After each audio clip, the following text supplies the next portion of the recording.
Three kids saved an old man. They had no idea he was a Hell's Angel who'd never forget them. Rain came down in sheets over the county highway, so thick that the streetlights looked like blurry yellow smudges in the gray evening air. Mia Turner pushed hard on her bike pedals, her soaked ponytail slapping against her neck with every bump in the road. Behind her, she could hear her brothers laughing, their tires splashing through puddles that had turned the shoulder of the road into a river. "Race you to the mailbox," Charlie shouted, even though there was no mailbox in sight, just endless dark trees and the gray ribbon of road stretching toward home. "You always say that, and you never win," Sam yelled back, pedaling harder, water flicking off his front tire in a little fan. Mia laughed and wiped rain from her eyes with the back of her hand, not even slowing down. She was 11, and 11 meant she was in charge when Mom was working the dinner rush, which meant getting her brothers home safe before the sky went full black. The storm had rolled in fast, the way storms did in Millbrook, sneaking over the hills while the sun was still technically up, and now it was pouring like the clouds had personally decided to ruin their Tuesday. Before you continue listening, please let me know where in the world are you watching from today. "Now back to the story. Bet Mom's making meatloaf," Charlie said, catching up beside her, his sneakers squishing with every pedal stroke. "It's Tuesday. Tuesday's always meatloaf," Mia said. "I know. That's why I said it." Charlie grinned, rain dripping off his nose. "You're both wrong," Sam called from behind. "I heard her tell Mrs. Abernathy she was doing the chicken pot pie tonight. Special. Since when do you listen to Mom's phone calls?" "Since always. I'm very sneaky." Mia rolled her eyes, but she was smiling. This was their favorite part of the day, really, even in weather like this. The three of them riding home together, the diner lights waiting for them at the end of the road, warm and yellow and smelling like coffee and fried onions. Their mother would be behind the counter, her apron dusted with flour, calling out to whichever regular sat closest to her. Mr. Peterson would be there, probably, complaining about something on the news. It was the same every night, and Mia loved that it was the same. The road curved up ahead, the familiar bend that meant they were getting close, where the highway hugged the edge of a shallow ravine before straightening out toward town. Mia's headlight beam swung wide as she leaned into the turn, water spraying from her tires. 10 more minutes, she called back to her brothers. Then, hot food. "Race you the rest of the way," Sam said, and Mia heard his bike creak as he stood up on the pedals to gain speed. She almost laughed and told him to slow down, that the road was slick and Mom would kill them all if somebody wiped out. But then her headlight caught something strange down in the ditch below the road. A flash of metal, twisted and wrong, glinting under the rain. Mia's stomach dropped before her mind even understood what she was seeing. She squeezed the brakes hard, her back tire skidding sideways on the wet asphalt, and planted her foot down to keep from falling. Behind her, she heard Sam and Charlie's bikes screech to a stop too, their laughter cutting off into confused silence. "Mia? What is it?" Charlie asked, breathless. She didn't answer right away.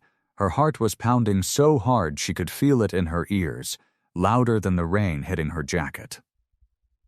She stared down into the ravine, where her headlight had landed on the crumpled shape of a motorcycle. Its front wheel bent at an angle no wheel should ever bend, its metal frame half buried in the mud and weeds. And beside it, sprawled out in the wet grass, unmoving, was a man. A big man, dressed head to toe in black leather, rain soaking through his vest, his arms flung out at his sides like he'd been thrown there from somewhere far away. He wasn't moving at all. "Mia," Charlie's voice came out in a whisper, like the rain might carry his words down into the ditch and wake something up. "Mia, look at his vest." She was already looking. The lightning flickered somewhere far off behind the hills, and for just a second the whole ditch lit up bright white, and she saw it clear as day.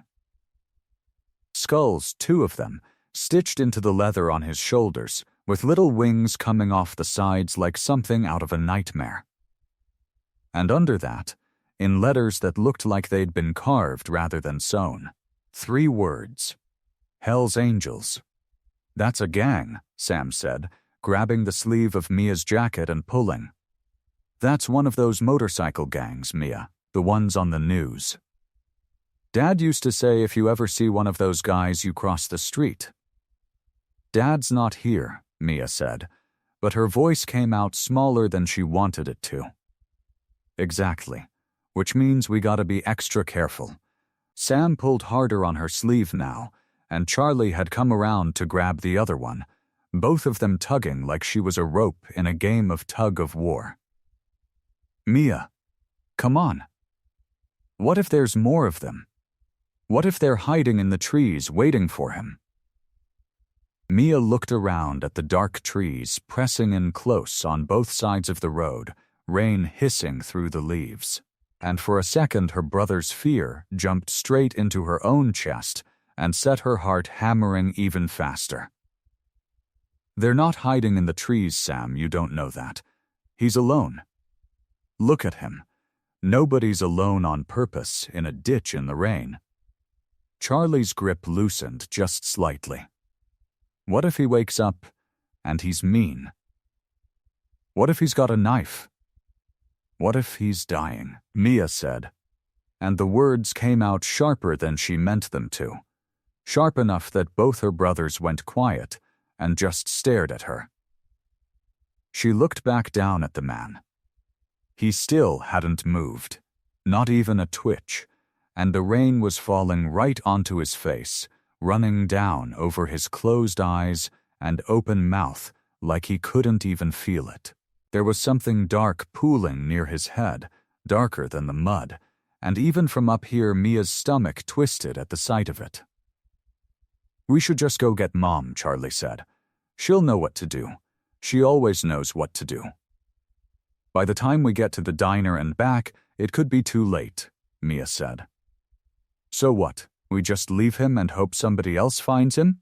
Sam's voice cracked a little, and Mia realized he wasn't just scared of the man, he was scared of what she might say next, because he already knew her well enough to guess it. Mia stood there, at the top of the ditch, rain running down the back of her collar, her bike still tipped against her hip where she'd let it fall. She thought about her mother, flour on her apron, always finding some scrap of good in even the crankiest customer who ever sat down at her counter. She remembered a night last winter when a stranger had come into the diner soaked and shivering with no money for a meal, and her mother had set a plate of eggs in front of him, without even blinking. And later when Mia had asked why, her mother had just shrugged and said, "Kindness doesn't ask permission first. Baby, it just shows up." Mia looked at the man in the mud. Whoever he was, whatever those patches meant. He was hurt, and hurt didn't care about scary vests or scary words stitched onto leather.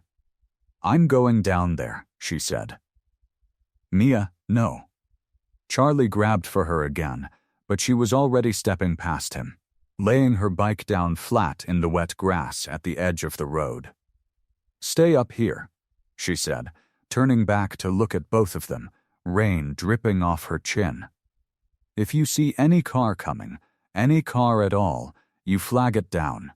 Wave your arms, jump up and down, whatever you have to do. Somebody needs to call an ambulance." "Mia," Sam said again, softer this time, scared in a different way now, scared for her instead of because of the man. "I'll be okay. she said, and she wasn't sure if that was true, but she said it anyway. Then she turned, took a breath that shook a little on the way in, and started climbing down into the ditch toward the stranger in the mud. The mud sucked at Mia's sneakers as she slid the rest of the way down, landing hard on her knees beside the man. Up close, he looked even worse. His face was pale as candle wax, and a line of blood ran from somewhere in his gray hair down past his ear, mixing with the rain until it dripped pink off his jaw. She didn't let herself think about the vest anymore. She didn't let herself think about the skulls or the letters or anything her father used to say about men like this. She just yanked her jacket off, ignoring the cold that bit into her arms the second the wind hit her wet t-shirt, and pressed it hard against the gash on his head. "Hey," she said, not sure if he could hear her. "Hey, mister, can you hear me?" Nothing. Just the rain drumming on his vest, on the crumpled metal a few feet away that used to be a motorcycle, on the leaves overhead. Up on the road, she heard Charlie shout, "Car!" "Sam, there's a car." She looked back just in time to see her brothers running out toward the middle of the highway, waving their arms over their heads like they were trying to flag down a plane. Headlights swept around the bend, slowed, then slowed some more, and Mia heard the wet screech of brakes. "Stay back from the road." She yelled at them, then turned back to the man. She pressed harder on the jacket, felt the warmth of his blood soaking through the fabric into her palms, and it made her stomach roll. But she didn't let go. "Please wake up," she whispered. "Please, please wake up." His eyelids twitched, just a flutter, like a moth against glass, and then his eyes cracked open, unfocused, rolling around like he didn't know which way was up. "Hey," Mia said again, louder this time, leaning close so he could see her face in the dark. "Hey, you got hurt. You're gonna be okay. My brothers are getting help." His lips moved, but nothing came out. She saw his name then, stitched in white thread on a patch above his heart. "Hank, Hank," she said. "That's your name, right? Hank?" A small sound came from his throat, something between a groan and a word. Behind her she heard footsteps splashing through the mud, and a man's voice, rough with worry, calling out, "I already called 911 from my truck. They said ambulance is 10 minutes out, maybe less." A stranger in a rain slicker came sliding down into the ditch, crouching on Hank's other side, and Sam and Charlie came scrambling down after him, no longer scared of staying back now that there was a grown-up there, too. "You're doing good, kid," the trucker said, glancing at Mia's hands pressed against Hank's head. "Real good. Keep that pressure right there." Mia nodded, arms shaking now, more from the cold than anything else. Charlie knelt beside her and put his hand on her shoulder, and for once he didn't say anything about being scared.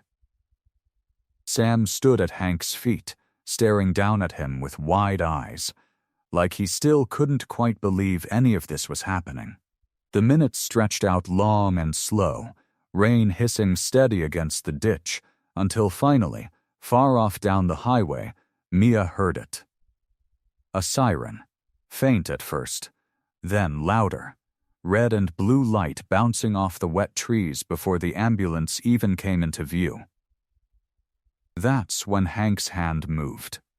It found hers in the dark, blood and mud and rain all mixed together, and his fingers closed around her small hand with a grip that was surprisingly strong for a man who could barely open his eyes. "Hey," Mia said, startled, looking down at him. His eyes found hers, just barely, just for a second, glassy and unfocused but somehow steady all the same. His lips moved, and this time words came out, cracked and rough, barely more than a breath. "I won't forget this. Then, the ambulance doors were slamming, and paramedics were sliding down into the ditch with a stretcher, gently but firmly pulling Mia's hand free from his, easing her and her brothers back up toward the road. She watched them lift Hank onto the stretcher, watched the lights flash red across his pale face as they carried him up and loaded him into the back of the ambulance. Nobody asked her name. Nobody asked any of their names. The doors shut, the siren rose again, and the ambulance pulled away down the dark highway, taillights shrinking smaller and smaller until the rain swallowed them whole. 2 weeks later, the diner smelled like bacon grease and coffee, same as always, and Mia sat in her usual booth by the window with her math worksheet spread out in front of her. She had 6 problems left, all fractions, and she was chewing on the end of her pencil trying to remember how to find a common denominator when she heard Mr. Peterson's voice rise up from the counter. "I'm telling you, Carol, it's not safe having those kind of people anywhere near Millbrook." He said it the way he said everything, loud and sure of himself, like he'd read it somewhere official. Gang members. That's what they are. Don't matter if one of them almost died out on Route 9, it's still trouble waiting to happen.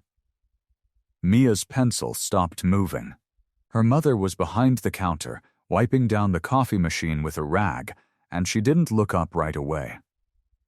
"Nobody said he was staying, Miss Peterson. Way I heard it, he got airlifted out to the county hospital, and that's the last anybody's seen of him." "For now," Peterson said, tapping his mug for a refill. "But you mark my words. Where there's one of them, there's more coming. Whole packs of them, roaring through on those motorcycles, scaring decent folks half to death." My cousin over in Danville had one of their clubhouses go up not 2 miles from her street. Said she never felt safe again. 2 other regulars at the counter nodded along, murmuring their agreement. And old Mrs. Kessler clutched her purse a little tighter in her lap, like a Hell's Angel might come crashing through the door any second. Mia looked back down at her worksheet, but the numbers had turned into a blur. She thought about the man's hand closing around hers in the mud, the way his fingers had gripped tight even though he could barely open his eyes. She thought about the word he'd said, cracked and broken but clear enough. "I won't forget this." That didn't sound like trouble to her. That sounded like something else entirely, something she didn't have a name for yet. "You hear they found drugs on him?" Peterson went on, lowering his voice like he was sharing a secret, though he wasn't lowering it enough for Mia to miss a word. "That's the rumor going around town, anyway.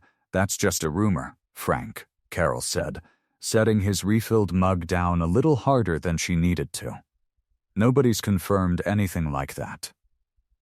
But Peterson just shrugged, the way grown-ups did when they wanted to keep believing something even after somebody told them it might not be true. Mia felt her stomach twist up tight. She thought about telling them. She thought about standing up right there in the diner and saying, "I was there. I held the jacket against his head. He wasn't scary. He just needed help." But something held her back. Some cold little feeling that made her chest go tight, and she realized with a start that she was scared. Not of Hank, of what her mother would say if she found out her kids had gone running down into a ditch to help a man everyone in town seemed to hate. So she said nothing. She just picked her pencil back up and pretended to work on her fractions until the regulars finished their coffee and shuffled out into the gray afternoon, the bell over the door jingling behind them, one at a time. That night, after supper, after the dishes were done and her mother had gone to bed early, worn out from a double shift, Mia lay on the top bunk in the room she shared with her brothers and stared up at the ceiling. Down below, she could hear Sam and Charlie whispering back and forth about something. Probably some cartoon or video game, until she cleared her throat, and they both went quiet. "Hey," she said, leaning over the edge of the bunk so she could see them in the dark. "You guys don't really think that man was as scary as everybody's saying, do you?" Charlie shrugged. He looked pretty scary. All that leather and skulls and stuff. "Yeah, but he wasn't, though," Mia said. "Not really. He just looked hurt. And scared, probably. Same as us." Sam was quiet for a second, picking at a loose thread on his blanket. "You think we're gonna get in trouble? For helping him, I mean. If Mom finds out?" Mia didn't answer right away. She just stared up at the ceiling again, at the little glow in the dark stars stuck up there from years ago, and wondered the exact same thing. The bell over the door jingled around 2 in the afternoon, right in that dead stretch between lunch and supper when the diner sat mostly empty. Carol was refilling the ketchup bottles behind the counter, lining them up in neat rows, and she glanced up out of habit, more than curiosity. The man who walked in didn't look like much of anything at first glance. He wore a plain gray flannel jacket, worn soft at the elbows, and jeans that had seen better years. He was tall, with broad shoulders that seemed a little too big for the jacket, and a face that looked like it had been through some hard weather. His hair was cut short and going gray at the temples, and there was a thin pink scar just above his left eyebrow, still new enough to catch the light. He walked slow and careful, like his body was still figuring out how to trust itself again. "Just coffee, if that's all right," he said, settling onto a stool at the far end of the counter. His voice was low and a little rough, like gravel left out in the rain. "Coming right up," Carol said, grabbing the pot from the burner. She poured it without spilling a drop, set the mug down in front of him, and slid the little metal container of creamer his way. "Cream's fresh. Sugar's right there if you need it. Black's fine." He wrapped both hands around the mug like he was warming them, even though the diner wasn't cold. For a long moment, he just looked down into the coffee, like he was working up the nerve to say something. Carol had seen that look before, usually on customers who owed money or had bad news to deliver. She felt her guard go up a little, the way it always did when a stranger came through the door quiet and careful like that. "You're Carol, right?" the man finally said. "Carol Turner?" She set the pot back down slower than she needed to. "That's right. Do I know you?" "No, ma'am. Not yet." He turned the mug a quarter turn on the counter, still not quite looking at her. "I heard you got 3 kids. A girl and 2 boys. Heard they bike home from here most afternoons, out along Route 9. Something in Carol's chest went tight and cold all at once, the way it did whenever anything touched too close to her children. She set her rag down on the counter and straightened up, folding her arms. "Who's asking?" Her voice had gone flat and careful, the voice she used when drunk men got a little too familiar at the counter or when bill collectors called at supper time. "And why do you want to know where my kids ride their bikes?" The man looked up at her then, and there was something in his eyes, some kind of ache that didn't match the question she'd expected to find trouble in. "It's not like that," he said quickly. "I promise you, it's nothing like that. I just needed to know if I had the right family before I said anything more. I didn't want to get anybody's hopes up or scare anybody if I was wrong." Carol didn't relax, not fully, but she didn't call anybody either. "Well, you've got the right family. Now you want to tell me what this is about?" Before he could answer, the swinging door to the back room creaked open, and Mia came through it, wiping her hands on a dish towel after helping stack the clean plates.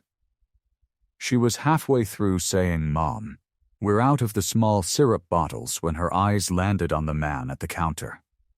She stopped dead in her tracks. The dish towel slipped out of her hands and landed soft on the floor, and neither she nor the man seemed to notice it fall. Mia's whole body had gone still. Her eyes wide, staring at the scar above his eyebrow, at the shape of his jaw, at something in the way he sat that her mind was scrambling to match up with a memory soaked in rain and fear and mud. The man's face had gone through the same change, all at once, like a light switching on behind his eyes. His mouth opened, and for a second, nothing came out at all. His hands were shaking now, just slightly, around the coffee mug. "You're the girl," he said, and his voice cracked clean down the middle, breaking apart on the words. "You're the girl who saved my life." Mia didn't move. Her mouth had gone dry, and the dish towel lay forgotten on the floor by her feet. She just stared at the man on the stool, at the scar above his eyebrow, and felt the whole rainy night come rushing back to her all at once. The smell of wet asphalt, the sound of his breathing going shallow, the way his hand had gripped hers so tight it hurt. "It's you," she whispered. "You're the man from the ditch." Carol's arms unfolded slowly, her whole body going still the way it did when the world shifted underneath her too fast to keep up. She looked from Mia to the stranger, and back again, her mind trying to piece together a puzzle nobody had told her she was solving. "What is going on?" she said, quieter now, but with an edge of fear creeping into it. "Mia, do you know this man?" Before Mia could answer, the back door banged open, and Sam and Charlie came tumbling through it, arguing over whose turn it was to carry the box of napkins. They skidded to a stop when they saw the stranger, and Charlie's eyes went wide with recognition first. "It's the biker guy," Charlie blurted out. "The one from the road." "Sam. Look, it's him." The man slid off his stool slow, careful, like his body still ached in places that hadn't healed all the way. He came around the counter, and Carol took half a step back on instinct, her hand rising toward the phone on the wall, but something in the way he moved stopped her. He wasn't coming toward her. He was coming toward the boys. He got down on one knee in front of Sam and Charlie, right there on the diner floor, and up close like that, Carol could see how his hands were trembling. "You two held that jacket against my head," he said, his voice thick and rough. "You kept telling me jokes so I wouldn't pass out. You remember that?" Sam nodded, wide-eyed, too stunned to speak. Charlie found his voice first. "We didn't know if you were going to make it," he said. "There was so much blood." "I almost didn't." The man's jaw worked, and his eyes had gone glassy and wet. "The doctors told me later, if you kids hadn't stopped that bleeding when you did, I wouldn't have made it to the hospital in time. You three saved my life. All three of you." Carol stood frozen behind the counter, watching this rough, broad-shouldered man kneel on her diner floor with tears running down into the gray stubble on his jaw, and she didn't know what to do with what she was seeing. This was the man the whole town had been whispering about for weeks, the dangerous biker who'd nearly died out on Route 9. The one Mr. Peterson had warned everybody about at the counter just last week, saying those gang types brought nothing but trouble wherever they went. "I don't have any family of my own," the man said, looking between the twins now, his voice cracking again. "No wife. No kids. Nobody who'd have come looking if I'd died out there in that ditch. And you three, You didn't know me from Adam, and you didn't have to stop. But you did." He wiped at his eyes with the back of his hand, rough and quick, like he was embarrassed by his own tears. "That's not something a man forgets. Not ever." Sam, without thinking twice about it, threw his arms around the man's neck, and after a second of surprise, the man hugged him back, careful and gentle, like Sam was something breakable. Charlie leaned in too, and the three of them stayed like that a moment. The scarred biker and the two 9-year-old boys, right there on the checkered floor of the diner. Carol felt something loosen in her chest, watching it. The fear didn't disappear all at once, but it softened, curling up smaller inside her, making room for something else she didn't have a name for yet. By the end of that week, word had traveled through Millbrook the way it always did, past counter to counter, porch to porch. The dangerous biker everybody had been so afraid of turned out to be a man who'd knelt on a diner floor and wept while thanking 3 children. The whispers didn't stop, but they changed shape, curiosity creeping in where fear had been. And that evening, against every warning bell going off in her head, Carol untied her apron, looked at the man still sitting quiet in the booth by the window, and said, "You're not leaving here on an empty stomach. Sit tight. Supper's on the house tonight." Hank ate slower than he needed to, mostly because he wasn't ready for the evening to end. The meatloaf was good, better than good, the kind of home cooking that reminded him of things he'd tried hard not to think about for 20 years. But it wasn't the food that kept his eyes moving around the room. It was Carol. She moved behind that counter like a woman running on fumes. He watched her wipe down the same spot on the counter 3 times without seeming to notice, watched her rub the small of her back when she thought nobody was looking, watched the way her smile for a customer would drop the second they turned away, replaced by something tired and worn thin. The diner itself told the same story. The booth cushion under him had a rip patched with silver tape. The ceiling fan above the register wobbled and clicked with every rotation. One of the front windows had a crack running through the corner, held together with a strip of clear packing tape gone yellow with age. This wasn't a woman running a business. This was a woman holding up a roof with her own 2 hands, and the roof was getting heavier every day. Sam and Charlie yawned their way through the last of their milk, and Mia herded them both toward the stairs that led up to the small apartment above the diner, calling out a shy goodnight to Hank that made something in his chest go soft and warm. Once they were gone, Carol started flipping chairs up onto tables, and Hank, without asking, stood up and started doing the same on the other side of the room. "You don't have to do that," Carol said, though she didn't say it with much conviction. "I know," Hank said. "Let me anyway." She let him. They worked in a comfortable quiet for a while, the kind that settles between 2 people who don't need to fill every silence with talk. Hank swept the floor while Carol counted the register, and when she disappeared into the back office to make a phone call, he figured it was just business, the kind of thing owners did at the end of a long day. He was rinsing out the coffee pots at the sink near the office door when he heard her voice crack. "I understand there's a policy," Carol was saying. Quiet, but strained. The kind of quiet that came from trying not to let anyone hear you fall apart. "I do. I just need a little more time. 30 days. That's all I'm asking." A pause. Hank's hands went still in the sink. "I know I've said that before," Carol said, and now there was real desperation cutting through the softness of her voice.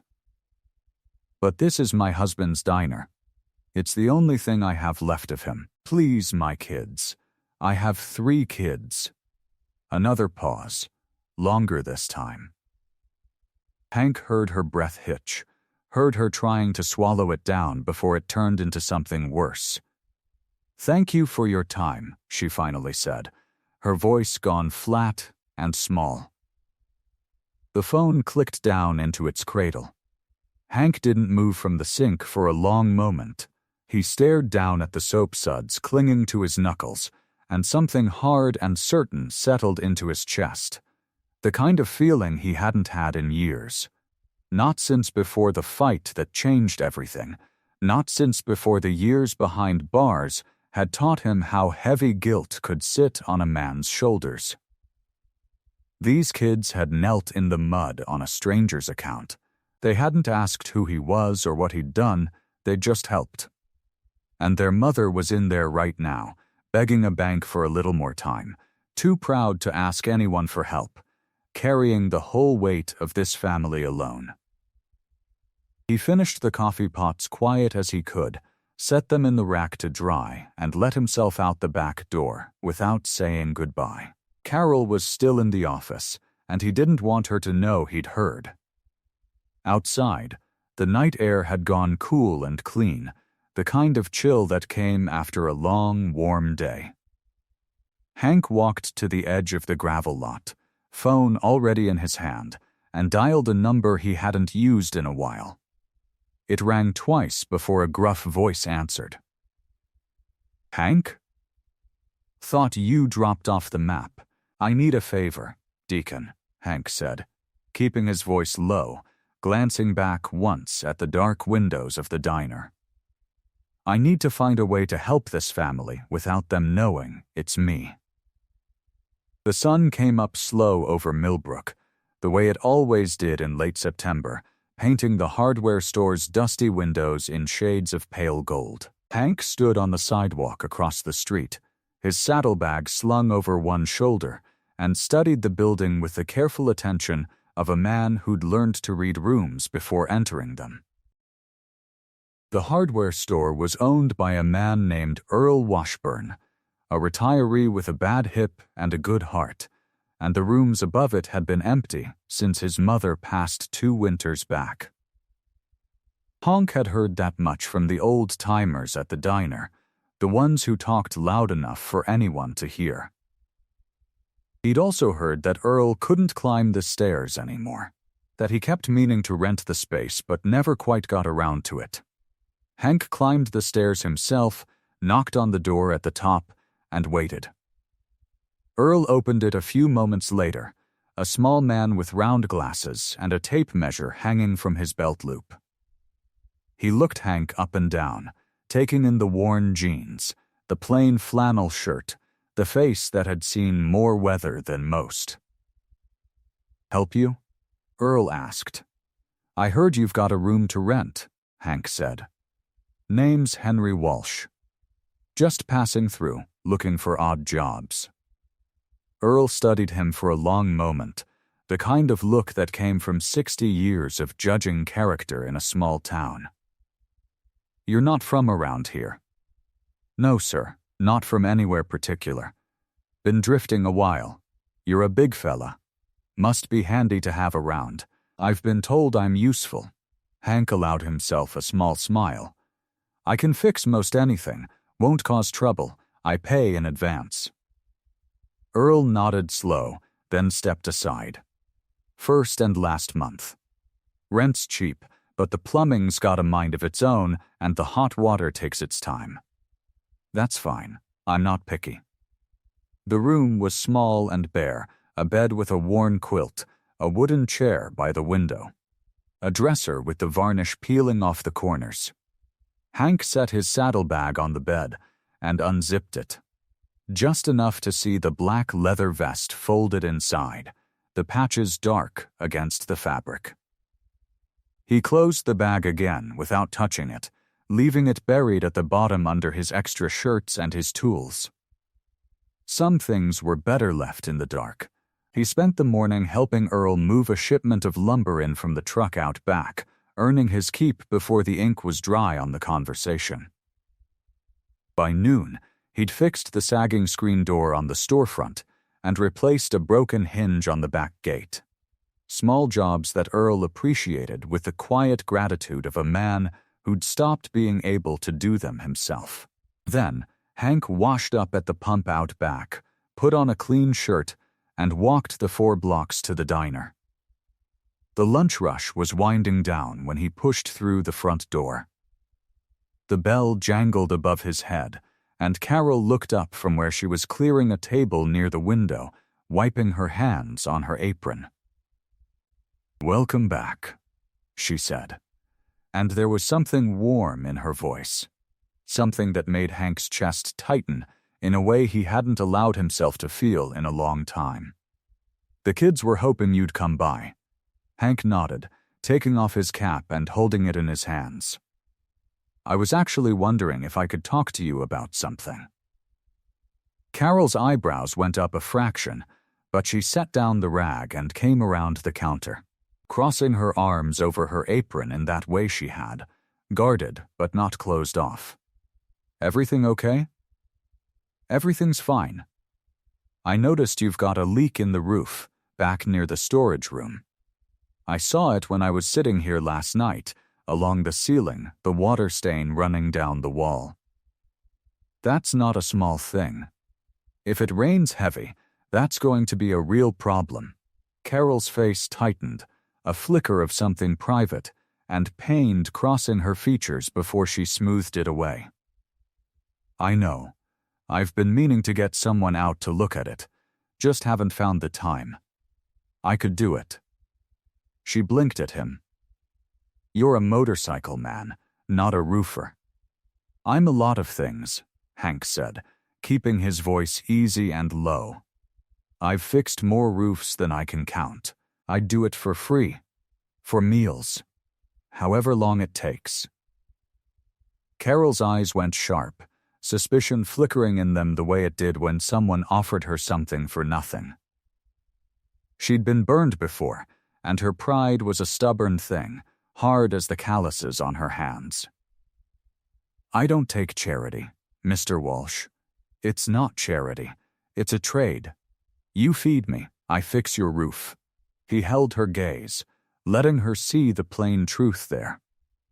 "I'm going to be in town a while, looking for work. I need somewhere to eat. You need a roof that doesn't leak when it rains. Fair trade."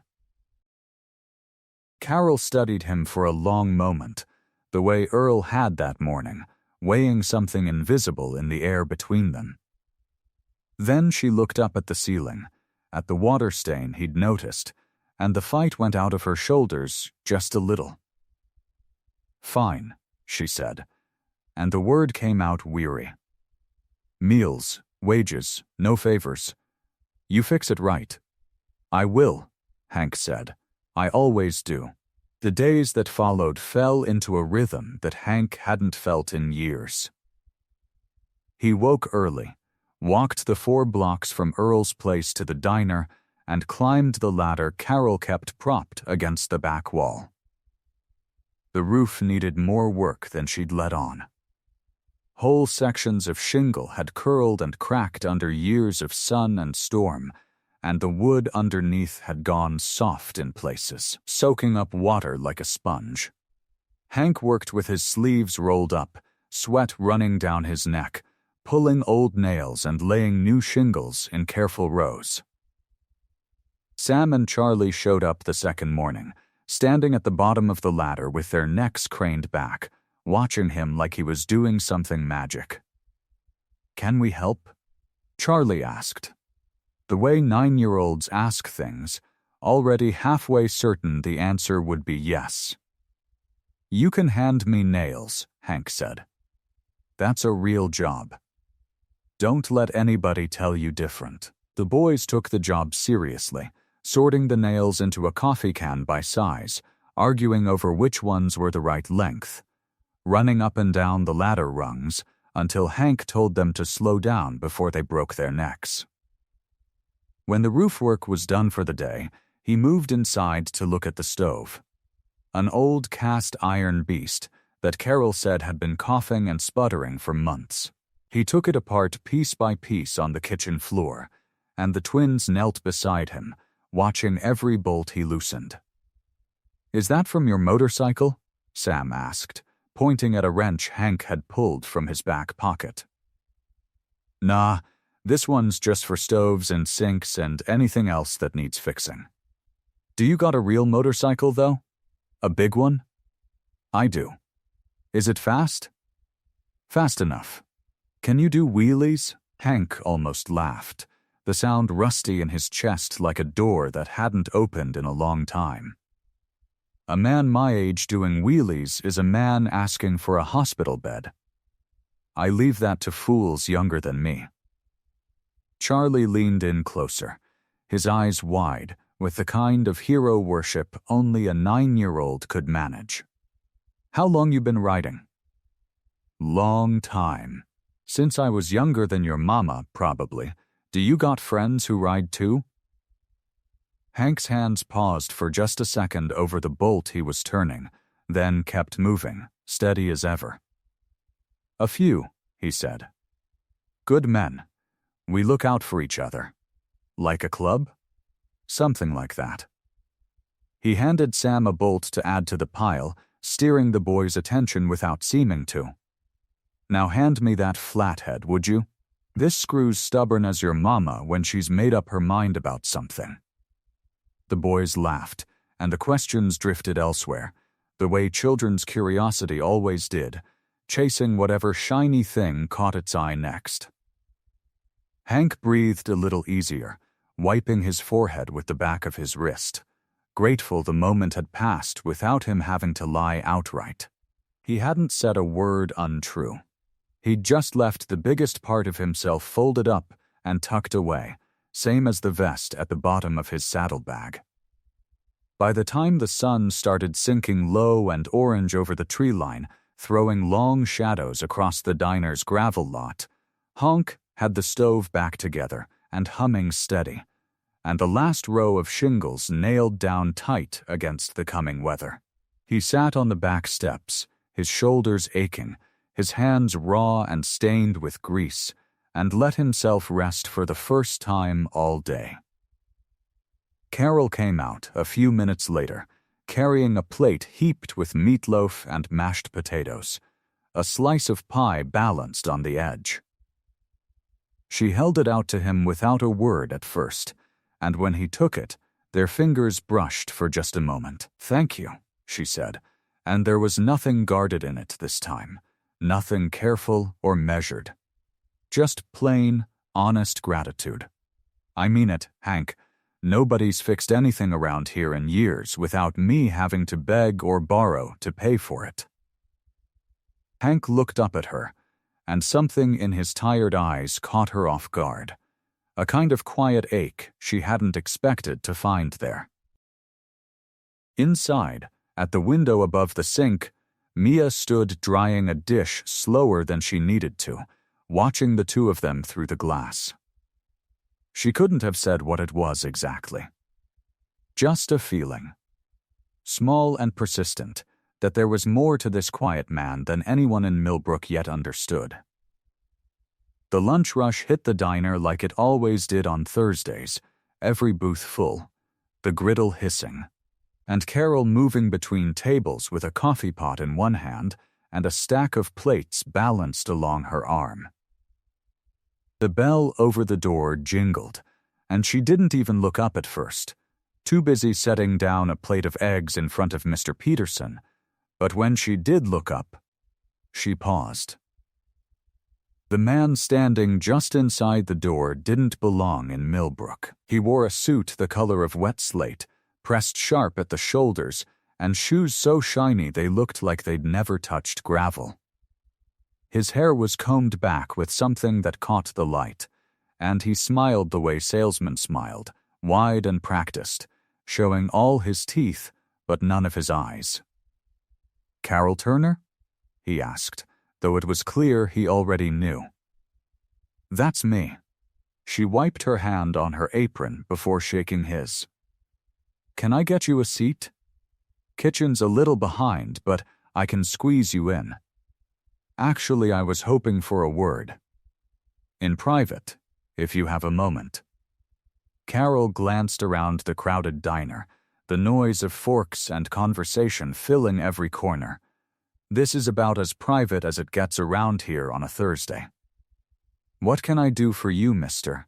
Renner?" Vic Renner. He said it like the name should mean something. When it didn't seem to land the way he wanted, his smile flickered, but held. "I'm a developer. I work with a firm out of the city, and we've had our eye on this stretch of road for a while now. Real potential here, especially with the highway expansion coming through next year." He reached into his jacket and pulled out a folded piece of paper, sliding it across the counter toward her like he was dealing a winning hand of cards. Carol didn't pick it up. "That's a number," Renner said, nodding toward the paper. "A generous one. More than fair market value, especially for a property that's—" He let his eyes drift toward the water stain blooming across the ceiling tiles, the one Hank hadn't gotten to yet. "Well, let's just say it's more than you'd get from anybody else looking at a place needing this much work." Carol still didn't touch the paper. "I appreciate you stopping by, Mr. Renner, but this diner isn't for sale. I understand it's an emotional decision." His voice softened, took on the tone of a man delivering hard truths for someone's own good. "But I'd hate for you to make a choice out of sentiment when the bank might make the choice for you anyway." "I've done my homework, Mrs. Turner. I know about the payments. I know how close you are to the edge. Wouldn't it be better to walk away with something in your pocket instead of nothing at all?" The diner had gone a little quieter around them, a few heads turning, though most people kept their eyes on their plates, pretending not to listen while listening all the same. Carol's jaw tightened, and when she spoke, her voice didn't waver. "My husband built this place with his own 2 hands. Every board, every booth, that counter you're leaning on right now. He dreamed about this diner before we ever had 2 nickels to rub together, and I am not about to hand his dream over to a man in a suit who's never even ordered a cup of coffee here." Renner's smile stayed frozen in place, but something behind his eyes went cold and still. "I see." He straightened his jacket, tucked the folded paper back into his pocket like it hadn't cost him anything at all. "Well, the offer stands for now. Mrs. Turner. Things have a way of changing quickly, though. I'd hate for you to miss your window." He turned and walked out, the bell jingling again behind him, and the diner slowly filled back up with the ordinary noise of forks and conversation. In the back room, Hank had gone still, a wrench forgotten in his hand. He'd heard every word through the thin wall, and now he moved to the small window near the supply shelves, watching through the glass as Renner walked across the gravel lot toward a black car parked at the edge of the road. Renner pulled out his phone, pressed it to his ear, and his face changed the moment he thought no one could see him. The easy salesman's smile was gone completely. What was left was cold, sharp, and calculating, the face of a man already moving on to his next move. The drive to Route 9 restaurant supply took Hank 40 minutes in the dark, his truck's headlights cutting through the black country road like 2 pale knives. He didn't play the radio. He just drove, both hands on the wheel, thinking about the water stain on Carol's ceiling and the way Renner's voice had gone soft and cruel at the same time, like a man petting a dog before he kicked it. The supply company sat off the highway in a metal building with a lit-up sign that read Route 9 Supply in faded red letters. Hank parked around back, away from the security light, the way he'd done 100 times before in another life. Old habits. Inside, sitting behind a cluttered desk with invoices stacked in leaning towers, was Dale Simmons. Dale had ridden with Hank's charter 20 years back, before he'd traded his bike for a business and his vest for a polo shirt with the company logo stitched over the heart. He looked up when Hank knocked on the doorframe, and his face split into a grin. Well, I'll be damned. Dale stood, wiping his hand on his jeans before shaking Hank's. Heard you were still walking this earth. Heard some other things too. Some of it's probably true. Hank sat down across from the desk without being asked. I need a favor, Dale, and I need it quiet. Dale's grin faded into something more careful. He'd known Hank long enough to know when the man was serious. What kind of favor? You got an account for a diner in Millbrook. Turner's Place. Carol Turner. Dale pulled a folder from a drawer, flipped it open, and whistled low through his teeth. Yeah, I got it right here. She's 4 months behind. I was gonna have to send it to collections next week if she didn't call me first. Don't send it anywhere. Hank reached into his jacket and pulled out an envelope, thick with cash he'd counted twice before leaving his rented room above the hardware store. He set it on the desk between them. That should cover the balance and then some. I want it paid in full. Tonight, if you can manage it on paper. Dale stared at the envelope, then back up at Hank. This is a lot of money, brother. I've got more sitting than I know what to do with. Might as well do some good with it. Hank's voice was steady, but there was something underneath it. Something that made Dale set the envelope down gently instead of picking it up right away. She know you're doing this? No. And she can't. Not from you, not from anybody at your shop. You put it through as anonymous. Some benefactor she's never heard of. That's all she needs to know. Dale leaned back in his chair, studying Hank's face for a long moment. This about the accident? The one that put you in the hospital a few months back? Hank nodded slowly.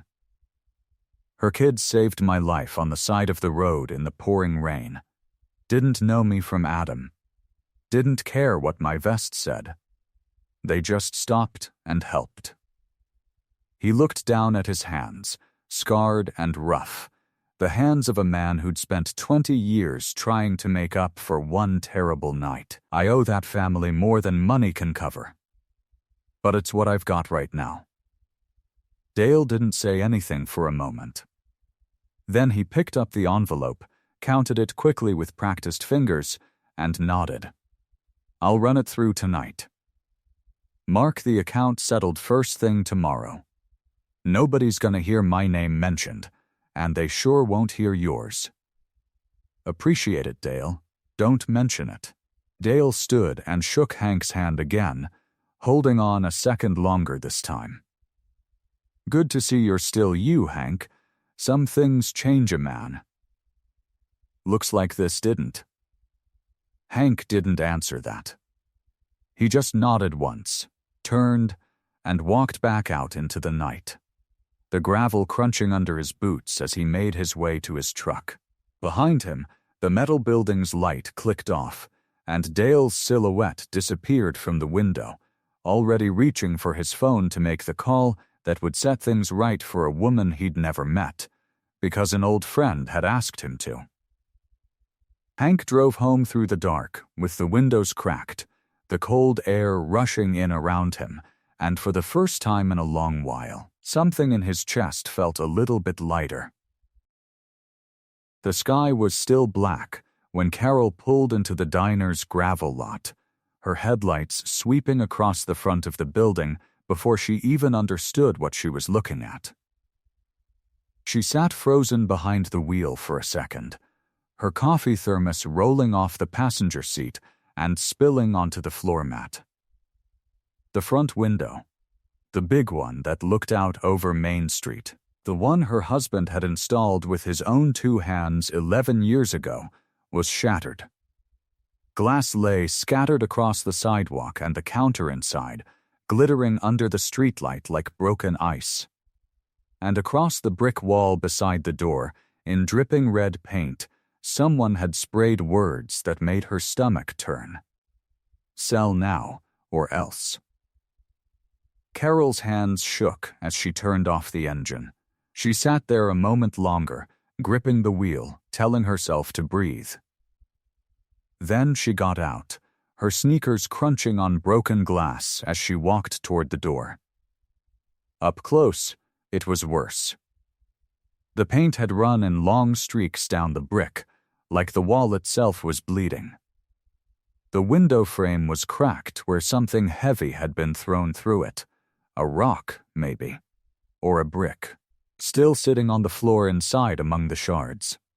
The napkin dispensers had been knocked over. A chair lay on its side. Carol pressed a hand to her mouth. 11 years of scraping and saving and pouring her heart into this place, and someone had come in the night and tried to smash it to pieces because she wouldn't sign a piece of paper.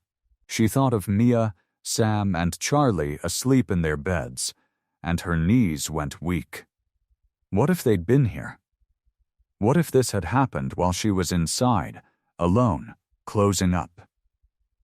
She pulled out her phone with trembling fingers, not even sure who to call first. The police. Her insurance. But before she could dial, she heard it.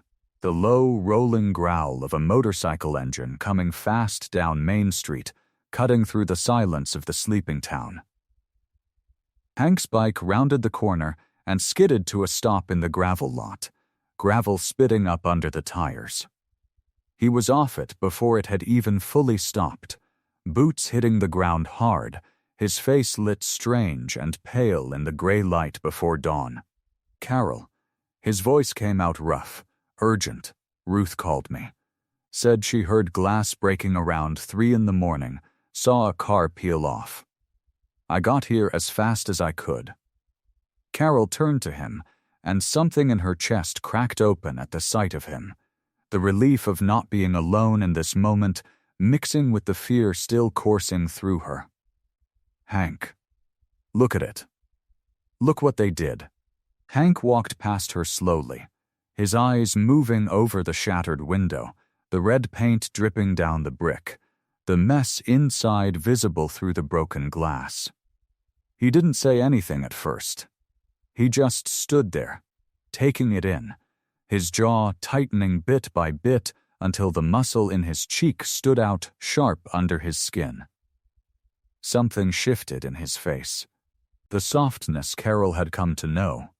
The gentle patience he always carried with the kids, with her, with everyone in this town. It drained away and left something else behind. Something quiet and cold and absolutely still, like the air right before a storm breaks. He crouched down and picked up the brick from the floor, turning it over once in his scarred hands before setting it back down carefully, like evidence he didn't want to disturb. Then he stood and looked at the words sprayed on the wall, reading them once, twice, his eyes narrowing. Renner, he said, just the one word, flat and certain. You don't know that for sure, Carol said, though her voice wavered even as she said it. Hank turned to look at her then, and his eyes were steady, dark, unreadable in the gray morning light. I know men like him. I know how they work. They don't get their own hands dirty. They pay somebody else to do it. Then they show up the next day acting concerned, offering to make the bad men go away if you'll just sign on the dotted line. Carol wrapped her arms around herself, suddenly cold despite the mild morning air. Hank, I'm scared. He stepped closer, close enough that she could see the exhaustion and anger both etched into the lines of his face, close enough that his voice, when it came, was low and even and absolutely certain. This won't happen again, he said. I promise you that. The afternoon sun slanted through the diner's cracked front window, now covered with plywood until the glass company could come. Carol had swept up most of the mess, but bits of it still caught the light here and there, small glints on the floor she'd missed. The kids were at school. The diner was closed for repairs, a hand-lettered sign taped to the door. For the first time in what felt like weeks, it was quiet. Hank sat across from her in a booth, his big hands wrapped around a coffee mug he hadn't touched. He'd been quiet since he walked in, and Carol could tell something was sitting heavy on him, something more than the broken window and the paint on the wall. "I need to tell you something," he said finally. "Should have told you a long time ago." Carol set down her own cup. "Okay." He turned the mug slowly on the table, not looking at her yet. "The man you've gotten to know these past months, fixing your roof, patching your stove, that's me. That's real. But there's a part of my life I haven't shown you." He took a breath. "I'm not just some drifter who wandered into town. I'm the president of a motorcycle charter. Hell's Angels. Been riding with them over 20 years.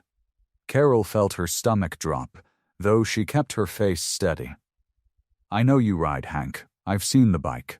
It's more than riding." He finally looked up at her.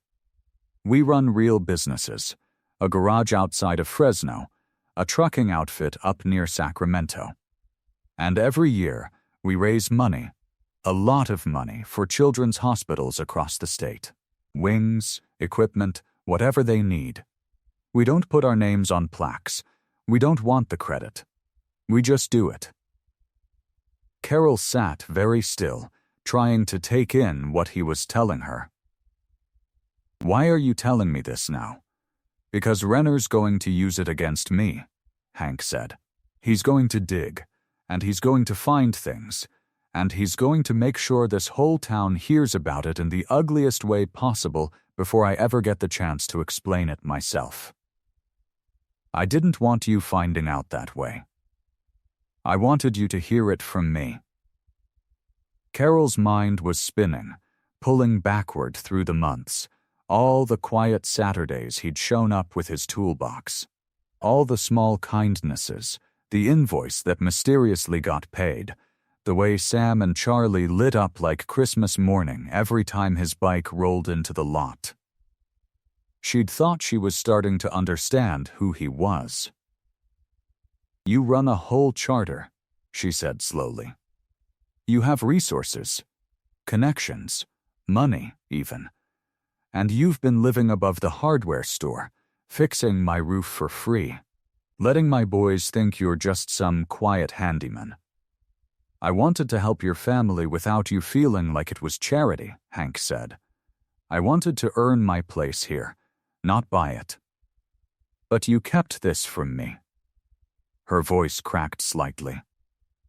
"Every single day, Hank, every dinner, every conversation, you knew all of this, and you let me believe I was getting to know all of you. I was scared," he admitted, his voice low. "Scared that if you knew what I really was, who I really run with, you'd never let me near your kids again." Carol pressed her palms flat against the table, trying to steady herself. Somewhere underneath the shock, she felt something else stirring, something like gratitude, knowing now why the diner had survived as long as it had, knowing the kind of man who quietly built children's hospital wings without ever wanting his name on a plaque. But the hurt sat right alongside it, thick and tangled, the feeling of having been managed, however gently, however kindly meant. "I need you to leave," she said quietly. "Just for tonight. I need to think." Hank's face fell, the weight of it settling into the lines around his eyes. He nodded slowly, pushing himself up from the booth without argument. "Okay," he said. "I understand." He walked toward the door, pausing there for a moment, with his hand on the frame, like he wanted to say something more. But he didn't. He just stepped out into the afternoon light, and Carol heard his boots crossing the gravel, slow and heavy, until the sound of his bike faded away down Main Street. The kitchen light hummed above the table, the only sound in the small house besides the tick of the old clock on the wall. Carol sat with her hands wrapped around a cup of tea that had gone cold an hour ago. She hadn't touched it. She just needed something to hold. She thought about the roof, the way Hank had climbed up there in the middle of July, sweat soaking through his shirt, never once complaining about the heat. She thought about the stove, how he'd laid on his back under it for 2 hours, muttering to himself, until it finally sputtered back to life. She thought about the mysterious way the electric bill had gotten paid the month things were tightest, and how she'd never quite been able to prove it was him. Though she'd always known, somewhere deep down, that it was. And now she knew why. A man who ran a whole motorcycle charter, who had money and connections and power in ways she'd never imagined, choosing instead to show up quietly with a toolbox and ask for nothing in return. But he'd hidden it. That was the part that kept snagging on her like a splinter she couldn't quite pull out. Every dinner, every quiet evening with the kids doing homework at the counter while Hank fixed something in the back. He'd known the whole time, and he'd let her believe she was seeing all of him. She pressed her fingers against her eyes, trying to push the tears back before they could fall. That was when she heard the stairs creak. Mia stood in the doorway, wearing her worn-out nightgown with the faded stars on it, her hair messy from tossing in bed. Her face was pale in the kitchen light, and her eyes had that wide-awake look that told Carol she hadn't been asleep at all. "Mia, honey, it's late," Carol said, wiping quickly at her face. "You should be in bed. I couldn't sleep." Mia stepped into the kitchen, her bare feet quiet on the linoleum. She climbed into the chair across from her mother, the same chair Hank had sat in that afternoon, though Mia didn't know that. "Mom, is something wrong with Mr. Hank?" Carol's breath caught. "Why would you ask that?" "Because he hasn't come by in 2 days," Mia said. "And you look sad. And when I asked Charlie if he thought something happened, he said maybe Mr. Hank doesn't like us anymore." Her chin trembled slightly. "But that's not true, right?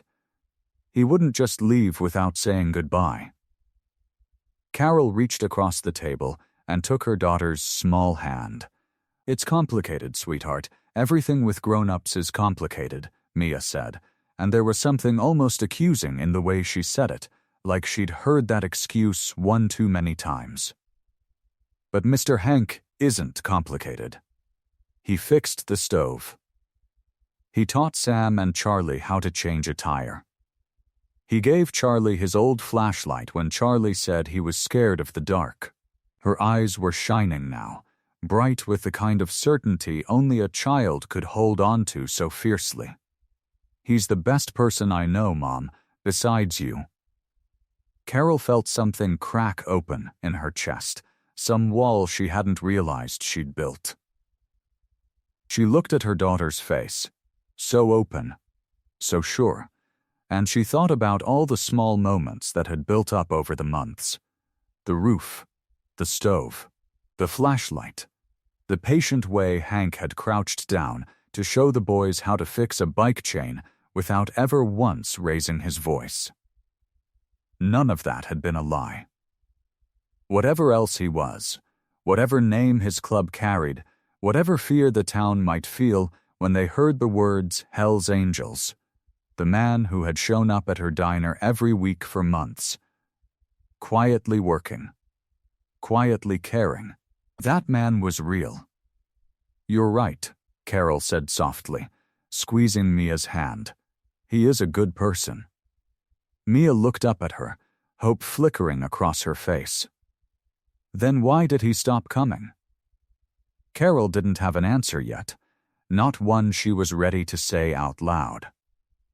But something had settled inside her, some decision taking shape in the quiet of the kitchen, with her daughter's hand warm in hers and the clock ticking steadily on the wall. "Go on back to bed," Carol said gently. "I think tomorrow I need to go talk to him." The sound came first, before anyone saw a single headlight. It started as a low rumble, far off down Route 9, like thunder that hadn't decided which way to roll. Carol was behind the counter, wiping down the same spot she'd already wiped clean 3 times, when Mr. Peterson set his coffee cup down so hard it rattled in the saucer. "You hear that?" he said. Carol heard it. Everyone in the diner heard it.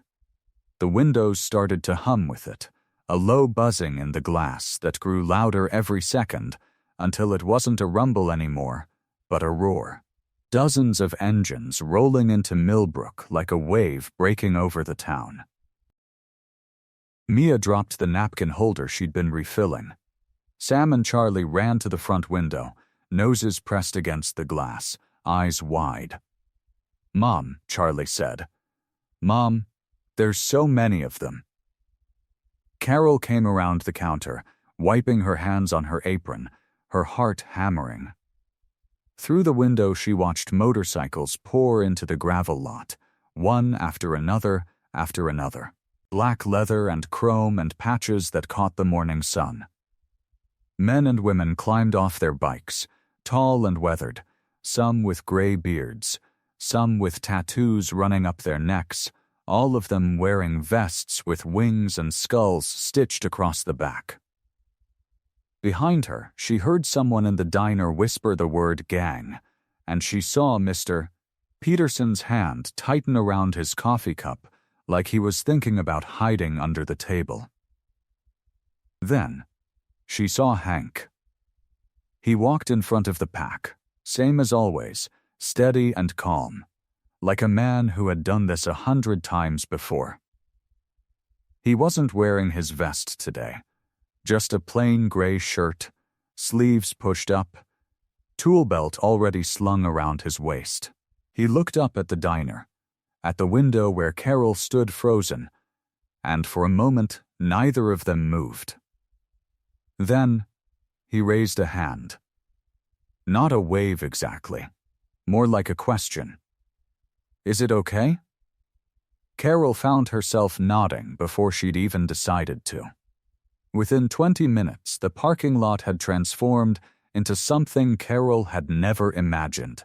Bikers in leather vests were unloading equipment from a flatbed trailer that had rolled in behind the pack, asphalt rollers and shovels and buckets of black tar. Others carried ladders and toolboxes toward the broken window that had been cracked since last winter's hailstorm. A woman with silver hair and a wrench tattoo on her forearm was already up on a ladder, measuring the old diner sign that had been leaning sideways for 2 years. Carol stepped outside, the screen door banging behind her, and found Hank crouched by the pothole near the entrance, running his hand along the cracked pavement. "Hank," she said. "What is all this?" He stood, wiping his palms on his jeans, and looked at her with something like shyness, which seemed strange on a man his size. "You saved my life," he said. "Your kids did. I told you I wouldn't forget it." He gestured toward the lot, toward the dozens of bikers already at work. "This is just me trying to say thank you the only way I know how." Carol looked past him, at the townsfolk gathering slowly at the edge of the lot, watching with cautious eyes as the leather-clad strangers worked. Mr. Peterson had come outside, arms crossed, still wary. But even he couldn't look away from the sight of a grown man carefully replacing a pane of glass with the same gentle care Hank had shown fixing the stove months before. By noon, word had spread through Millbrook like wildfire. "A charity motorcycle ride," Hank explained. Part of the same brotherhood that funded children's hospitals across the state had rerouted specifically to end here, at Carol's Diner.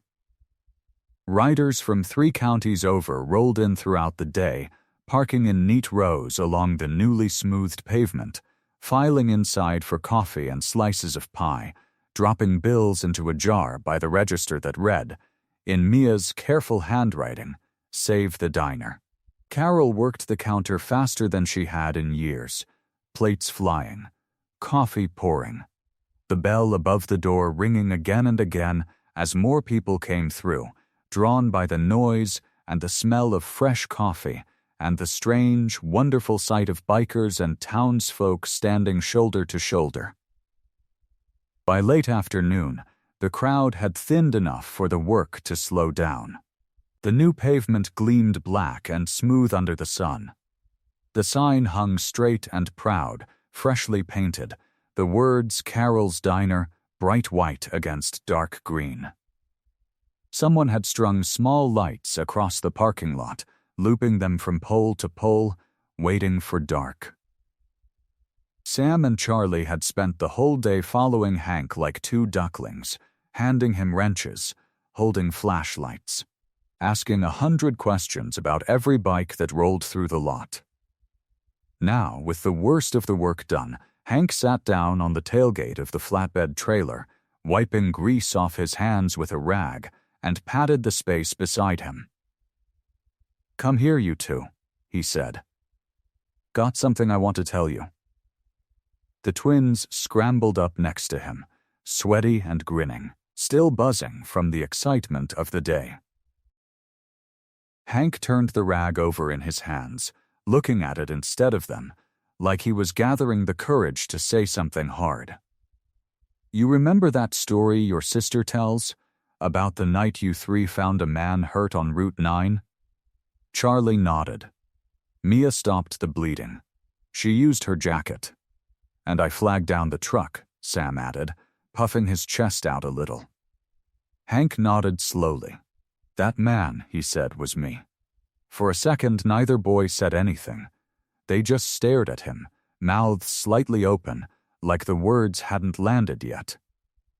"Wait," Sam said. "That was you? On the motorcycle?" "That was me." Charlie's eyes went wide as saucers. "You almost died?" "I almost did," Hank said quietly.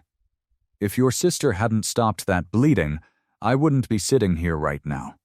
The twins looked at each other, and then it hit them both at once. Sam let out a whoop so loud it startled a nearby dog into barking, and Charlie jumped down off the trailer, already sprinting toward the cluster of bikers gathered near the coffee stand. "Hey. Hey, everybody," Charlie shouted, waving his arms. "Guess what? Guess what? We saved him. We saved Hank." Sam was right behind him, nearly tripping over his own feet. "It was us. Me and Charlie and Mia. We found him in the ditch and everything." The bikers turned, confused at first, then delighted, as the story spilled out of the twins in a tangle of excited words, cars driving by, jackets and blood and flashing lights, each detail growing a little bigger with every retelling. Laughter rippled through the group. A big man with a gray beard picked Charlie up under the arms and swung him around like he weighed nothing, hollering, "You hear that? These are Hank's kids. These are the ones who saved him."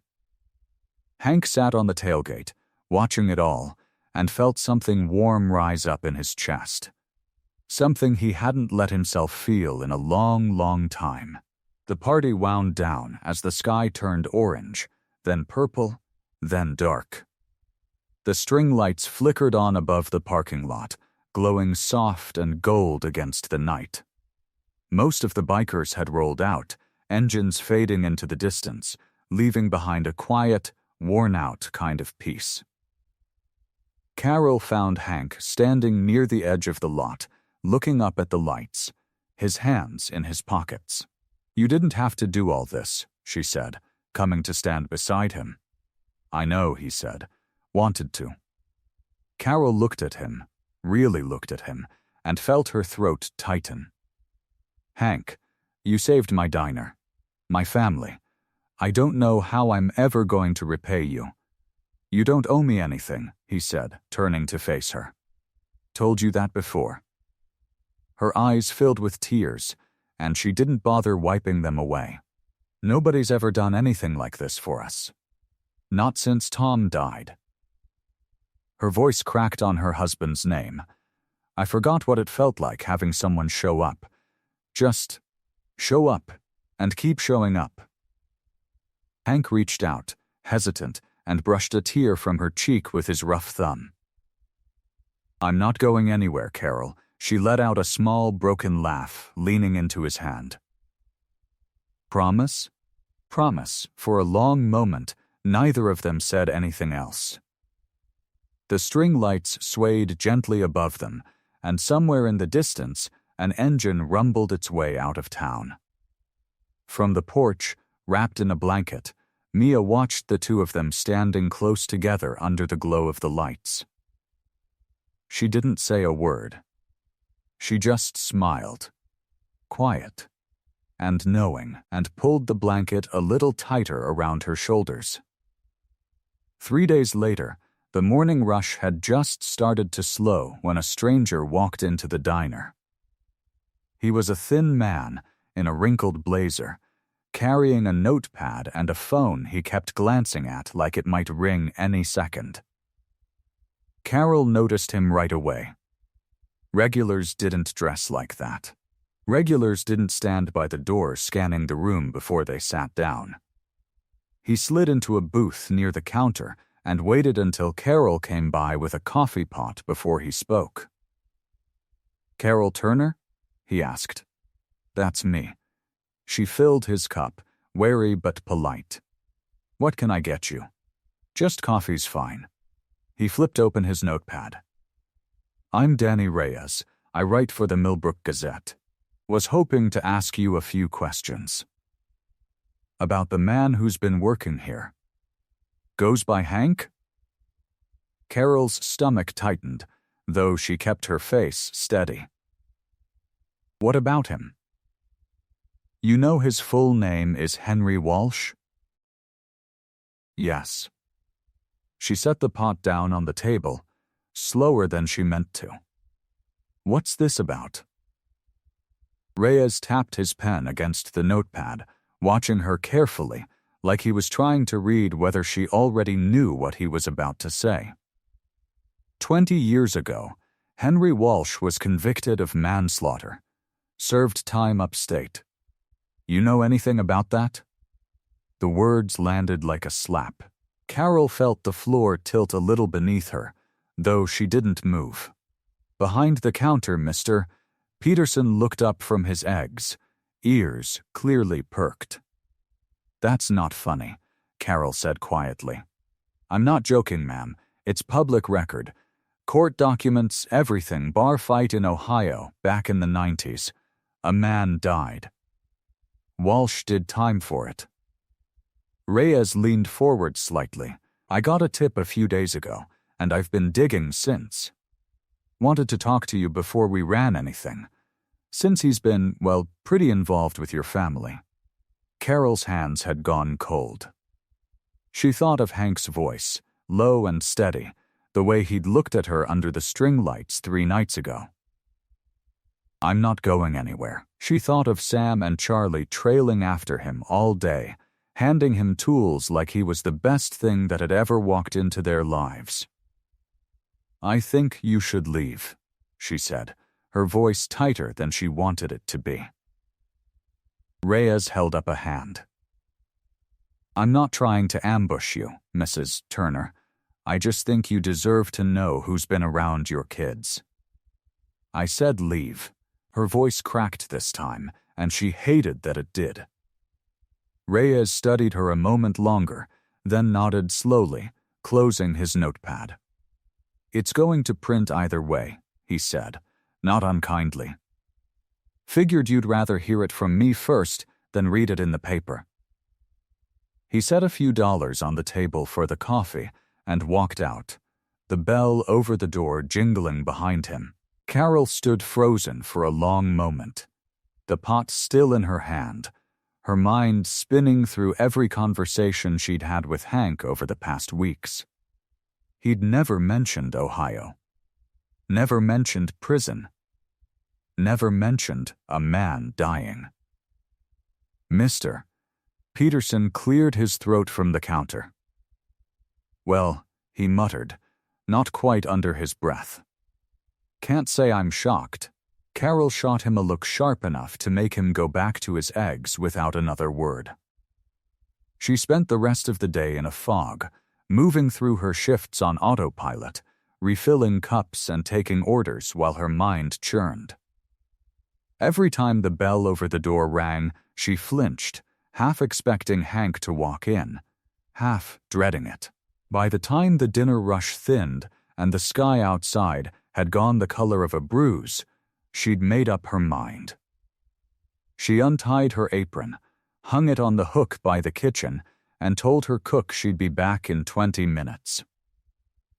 She found Hank out behind the hardware store, sitting on the low concrete steps that led up to his rented room, a cup of coffee going cold in his hands. He looked up when he heard her footsteps, and whatever he saw on her face made him set the cup down slowly. "Carol," he said. "What's wrong?" She stood in front of him, arms crossed tight over her chest, like she was holding herself together. "A reporter came by the diner today," she said. "Asked me about Henry Walsh. Said you were convicted of manslaughter 20 years ago. Said you served time." Hank went very still. For a long moment he didn't say anything at all, and that silence told her everything she needed to know before he ever opened his mouth. "It's true," he finally said, quiet and low. "It's true. Carol, the Millbrook Gazette landed on porches and in newspaper boxes just after dawn, and by the time the sun was fully up, half the town had already read it. Convicted killer hiding among our children, the headline screamed, black letters stretched across the top of the front page. Below it was an old mugshot of Hank, younger, harder looking, his eyes flat and tired in the flash of a prison camera 2 decades old. The article laid it all out in cold, clinical detail. The bar fight. The trial. The years he'd served. It made no mention of why the fight had started, no mention of the friend he'd been defending, no mention of the 20 years since spent trying to make up for it. It just said what would scare people the most, and left out everything that might have made them understand. Carol read it standing at her kitchen counter, coffee growing cold beside her, her hands shaking so hard the paper rattled. Mia came down the stairs in her school clothes and stopped when she saw her mother's face. "Mom? What's wrong?"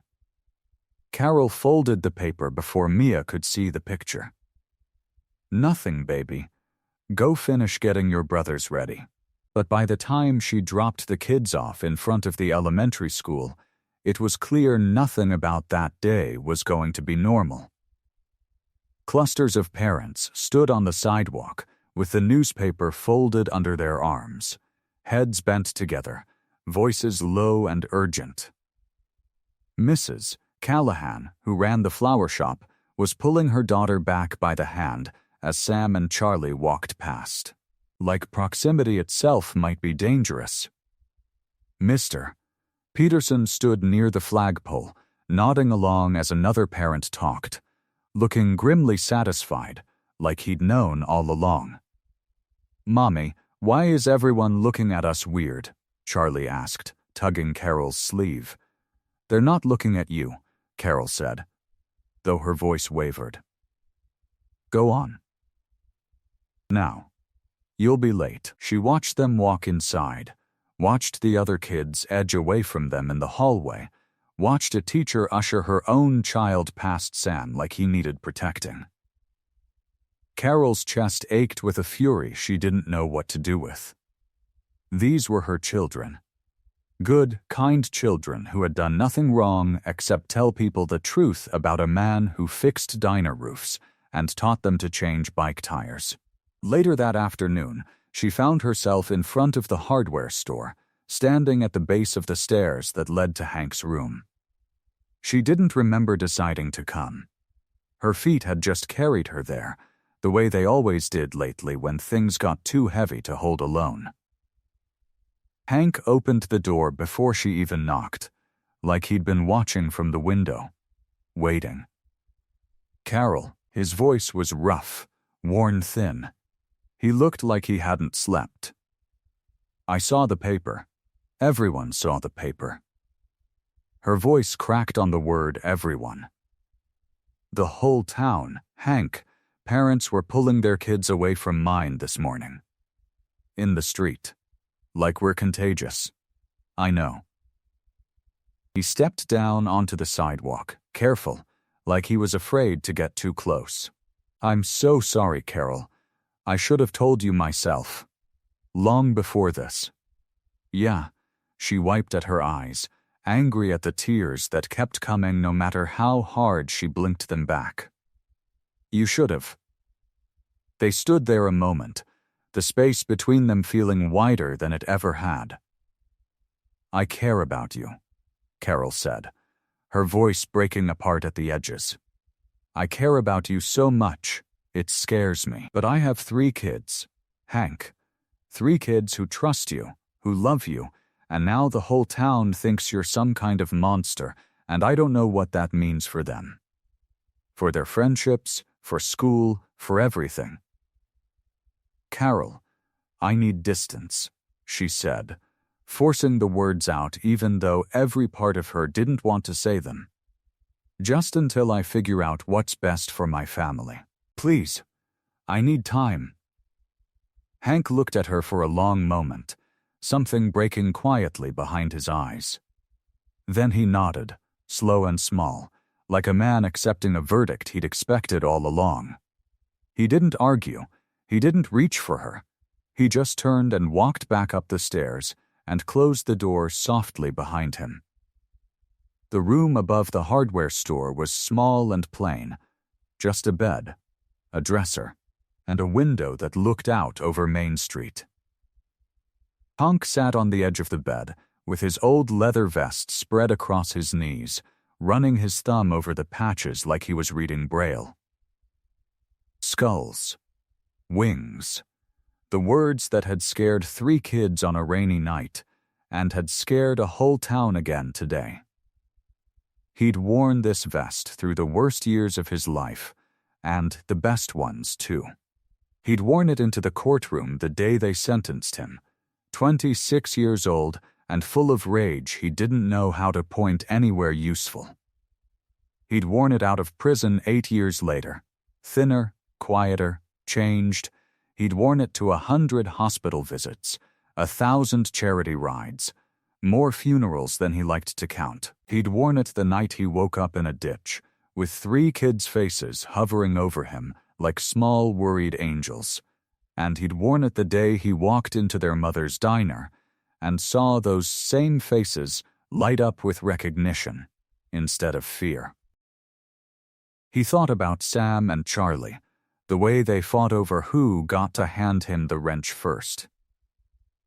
He thought about Mia, sharp and brave, the way she'd looked at him like he was someone worth trusting long before the town ever did. He thought about Carol, the way she'd started laughing more in the last few months, the way her shoulders had begun to loosen when he walked into a room instead of tightening like they used to. He thought about her face this afternoon. The fear in it. Not fear of him, he understood that. Fear for her kids. Fear of what his name, his history, his mistakes might cost them. Hank folded the vest slowly and set it aside. 20 years he'd spent trying to be a better man, funding hospital wings under names nobody would trace back to him.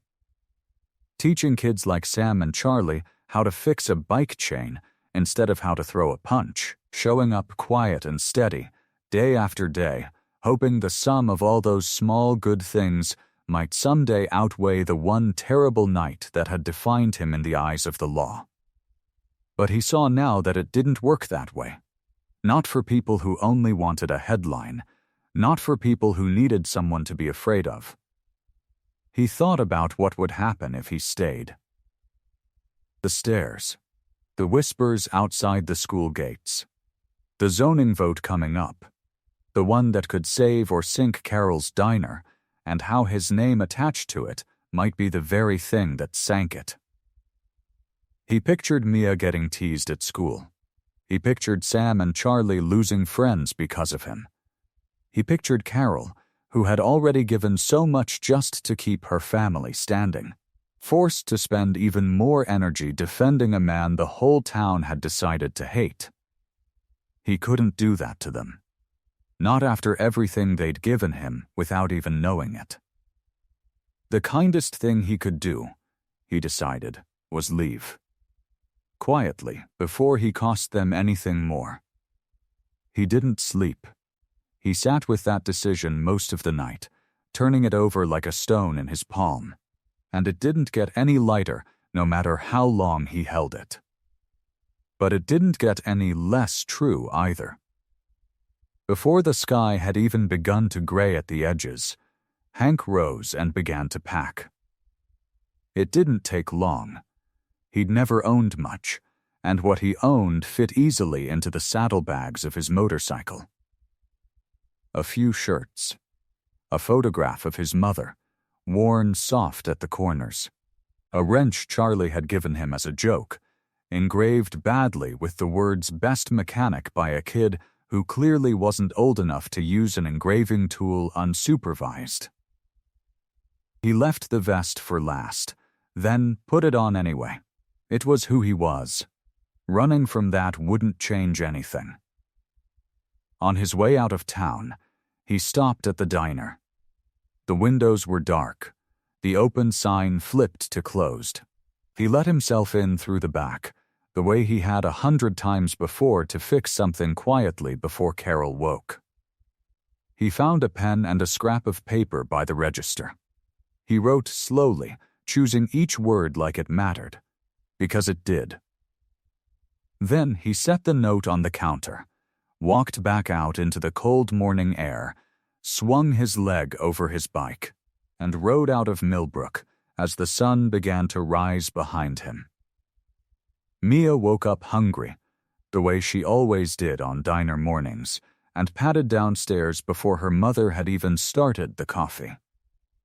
The sky outside the windows was still gray. The kind of gray that hadn't decided yet if it was going to be a good day or a bad one. She flipped on the lights and stopped. There was a piece of paper on the counter, folded once, sitting right next to the old register like someone had left it there on purpose. Mia's stomach did a strange little flip before she even picked it up. She recognized the handwriting. Blocky, careful, the same handwriting that had labeled the toolbox Hank kept under the sink. The one that said spare parts in letters so straight they looked like they'd been drawn with a ruler. She unfolded it. "Carol, I'm sorry to leave without saying it to your face. I didn't trust myself to say it right, and I didn't want to make you say goodbye to something you never should have had to be afraid of in the first place. You and your kids gave me something I didn't know I still had room for. A family. I won't pretend that leaving doesn't feel like losing an arm. But staying costs you more than it costs me, and I've spent 20 years trying to make sure the people around me end up better off, not worse. Tell Sam and Charlie I'm proud of them. Tell Mia she was the bravest person on that road, that night and every day since. I won't forget any of you. Not ever." Mia read it twice. Then a third time, because the words didn't want to sit still long enough to make sense. He was gone. She thought about the night on the highway, the rain soaking through her jacket, Hank's hand gripping hers so hard it left marks. She remembered the sound of his voice, rough and broken, but steady enough to say the thing that had stuck in her chest ever since. Sometimes the worst moment of your life becomes the reason you spend the rest of it trying to be better. She hadn't understood it then. She was just a kid trying to keep a stranger's eyes open until help came. But she understood it now, standing in the quiet diner with his note trembling in her hand. That was exactly what he'd been doing this whole time. Every roof he fixed, every stove he repaired, every quiet dollar he'd probably slipped somewhere nobody could trace. He'd been trying. For 20 years, he'd been trying. And the town had taken one look at his record and decided none of that mattered. Her mother came down a few minutes later, tying her apron, and stopped when she saw Mia's face. "What is it, baby?" Mia held out the note without a word.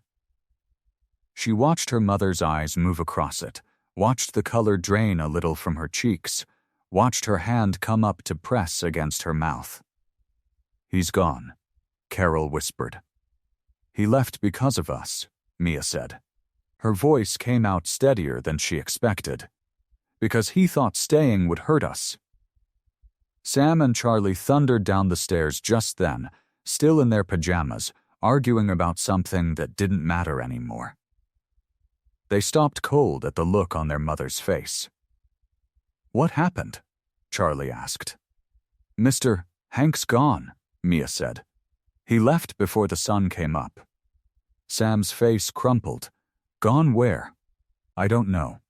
Mia folded the note carefully, like it was something fragile, and set it on the counter between them. "But I know why.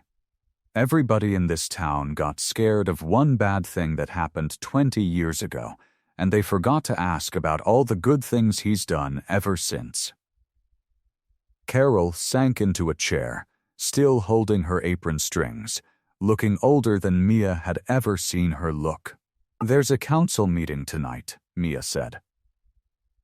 "About the zoning vote. About the diner." "Mia, I'm going to go," Mia said. And there was no wobble in it now, no hesitation at all. "I'm going to stand up and tell them the truth. All of it. What he did for us, what he does for that hospital, everything. They don't get to decide he's a bad man just because of one newspaper story." Carol looked at her daughter for a long moment, something shifting behind her tired eyes. "They deserve to know who he really is," Mia said. "And I'm not going to let them forget it just because he's scared to make them remember." The Millbrook Town Hall smelled like old wood and coffee left too long on a burner. Folding chairs filled every row, and more people stood along the back wall, arms crossed, faces tight with worry. Mia had never seen the room so full. It seemed like the whole town had come out for this, and she understood why. A vote tonight could save the diner or lose it forever. She sat between her mother and Sam and Charlie in the third row, her hands pressed flat against her knees to keep them from shaking. The newspaper article about Hank sat folded in her mother's purse, the one with the word manslaughter printed in bold black letters across the top. Mia had read it twice and hated it both times, not because it lied, but because it told only half of a story and let everyone believe it was the whole thing. Up at the front table, 5 council members sat behind name placards, looking uncomfortable under the fluorescent lights. Mayor Higgins tapped his pen against a legal pad like he wished he was anywhere else, and standing at the podium, straightening his tie with a satisfied little smile, was Vic Renner.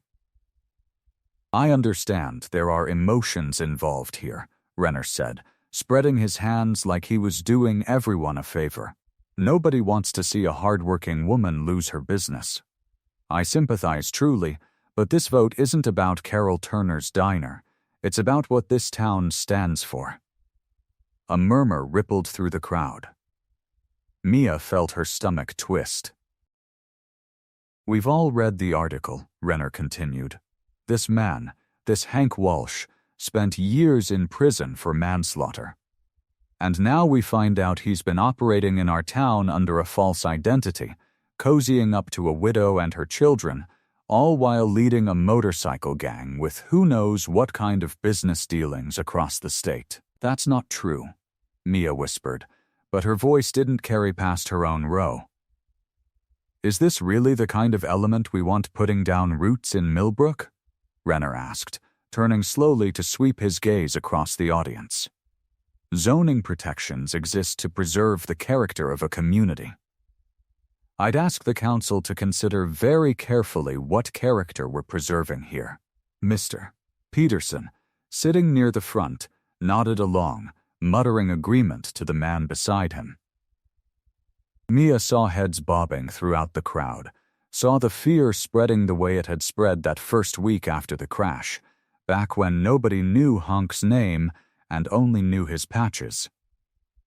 Mayor Higgins cleared his throat. Thank you, Mr. Renner. Council, I think we've heard enough discussion. Unless there's anything further, I'd like to move to a vote on the zoning protection for the Turner property. Carol's hand found Mia's under the table, gripping tight. Mia could feel her mother trembling. All in favor of denying the protection, Mia stood up. Her chair scraped loudly against the floor, and every head in the room turned toward her. She felt her face go hot, felt Sam tugging lightly at her sleeve like he wanted to pull her back down, but she didn't sit. Her legs wobbled beneath her, and her voice, when it came, was small and shaking. Wait, please. Mayor Higgins blinked. Young lady, this isn't really the time. It's exactly the time, Mia said, and something in her chest steadied, the way it had steadied on that rainy highway 2 years ago when she'd knelt beside a stranger and refused to let him close his eyes. You're about to vote on my family's whole life, and you're doing it based on one newspaper story that doesn't tell the truth. Not all of it. Nobody told her to sit down. The room had gone quiet, the kind of quiet that felt heavy, like everyone was holding their breath at once. My name is Mia Turner, she said, louder now, steadier. 2 years ago, my brothers and I found a man bleeding on the side of County Road 9. He was wearing a leather vest with skulls on it, and we were scared, because that's what everybody taught us to be scared of. But my mom always told us kindness doesn't ask permission first. So, we stopped. We stayed with him until the ambulance came. His name is Hank Walsh, and he's the reason my little brother is standing right here today, alive and healthy, because of a hospital wing his motorcycle club paid to build. Carol rose slowly from her chair, her hand slipping from Mia's only so she could stand beside her. She looked smaller than usual under the harsh lights, but her voice, when it came, did not shake. My daughter is right, Carol said. And I owe this town an apology, because for a little while I let fear win too. She turned so she could see both the council and the crowd behind her. When that article came out, I panicked. I pulled away from Hank. I told myself I was protecting my kids. But I wasn't protecting them from him. I was protecting them from what all of you might think of us for loving him. Her voice caught, but she pushed through it. That man fixed my roof in the middle of the night so my kids wouldn't hear the leak and worry. He fixed my stove without ever mentioning the bill. He paid off an invoice that would have shut my diner down, and he did it quietly, asking for nothing, not even a thank you. He taught my sons how to change a tire. He walked my daughter to school some mornings before the sun even came up, just so she wouldn't have to walk alone. She wiped her eyes with the back of her hand. Yes, he made a mistake 20 years ago. A terrible one. But he has spent every single day since trying to make up for it. If that's not what this town wants to protect, Then I don't know what character means anymore. The room stayed quiet for a moment. Then, from the back, a chair scraped. An older woman Mia didn't recognize stood up, twisting her purse strap in her hands. My grandson had a heart surgery 2 years ago. Cost more than my husband and I make in 5 years combined. A charity came through and covered nearly all of it. I only just found out last month it was Hank's Club that funded it. She looked around, almost embarrassed. I judged that man before I ever met him. I'm ashamed of that now. Another voice rose near the middle of the room. It was a younger man, maybe 30, standing with his cap in his hands. My little sister got treated at that same children's hospital wing. Nobody in my family knew where the money came from until this week.